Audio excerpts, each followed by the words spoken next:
The Lord had said to Abram, "Go from your country, your people and your father's household, to the land I will show you." Abram traveled through the land, as far as the site of the great tree of Moreh at Shechem. At that time, the Canaanites were in the land. The Lord appeared to Abram and said, "To your offspring I will give this land." So he built an altar there to the Lord who had appeared to him. Abraham heard the voice of the Lord and believed. Thanks to his obedience, the establishment of the Jewish nation and of the great kingdom of Israel began. Joshua ben Nun conquered the land of milk and honey. The first two kings, Saul and David, ruled it. At its most glorious times, King Solomon ruled the land, and the Holy Temple was established. Following Solomon's death, corruption and troubles began. The kingdom was split into two and was conquered by the Assyrian and Babylonian empires. Afterwards, just like Daniel predicted when he interpreted the Babylonian king's dream, the land of Israel was ruled by the Persian, the Greek, and the Roman empires. During the time of the Roman reign, a Messiah was sent to redeem the people of Israel. The people of Israel did not accept him, and the Lord destroyed the kingdom and scattered the people amongst the Gentiles. It seemed like the Jewish nation had stopped to exist forever. However, Isaiah prophesied that Israel would become a nation again, and that this would happen in one day.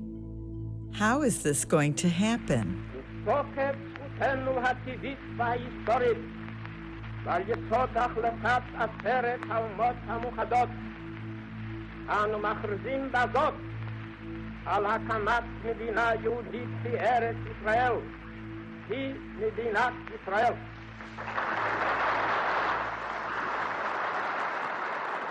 Today, we see the physical restoration of Israel as a country and a nation.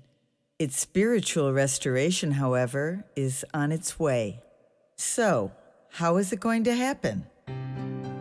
How then can they call on the one they have not believed in? And how can they believe in the one of whom they have not heard?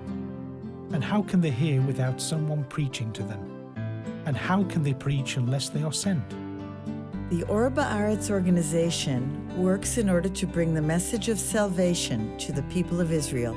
The history of the land and the nation of Israel is the strongest testimony itself, through which we can learn the truth about the Lord's grace and power, and teach it through tours we conduct in Israel for non-believers.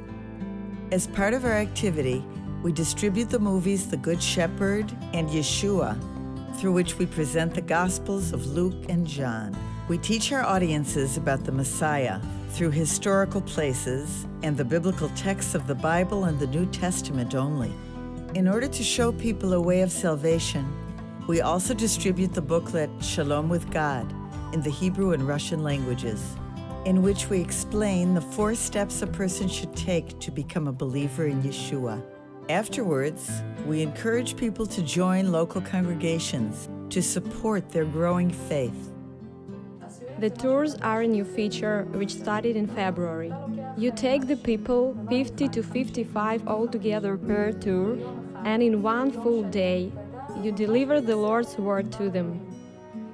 It's like the fisherman who puts his fishing net in the water, catches the fish, and then separates the good ones from the bad ones.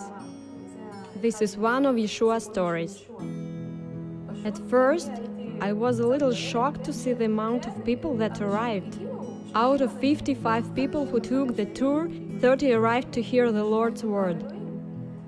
I'm surprised that so many people today are open to the Lord and are longing and willing to know who the Lord is. I wish for my people to get to know the Lord just the way He is.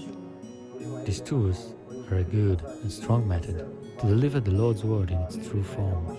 These tours are very helpful for us. We have an entire day to deliver a true, pure message. Many of the participants tell us that they've never heard this message before. The tours made me think more about the Lord. I suddenly felt that I'm not alone anymore, and I felt that I have someone to talk to. These tours helped me to become more certain of my faith. The tours I took meant a lot to me, because my family was there. My mom, my dad, and my sister, my husband, my kids. I really wanted them to hear about faith and Yeshua. In my opinion, this was the best way to do it, because they've heard it from a professional guide. And the words they've heard came directly from the Bible and the New Testament. This was significant to me. I received the confidence that I'm at the right place and at the right direction. I think that we gain a lot from these tours. And recently, after 15 or 17 years, different kind of evangelistic outreaches in Israel, we found out one of the most, I would say, successful ways to touch the hearts of Israelis. We're working mostly with Russian-speaking Jews, to touch their hearts, to reveal the truth about Yeshua Mashiach is through their tours, special tours in tour bus, when we take people, unbelievers, and take them to the Galilee, to the places that are directly connected with historical and biblical, of course, sites that are connected with Jesus, with Yeshua. With the Lord's help, Israel will be saved. We call out to you and throw a challenge to stand strong for Israel with us in prayer and support of evangelism in the land.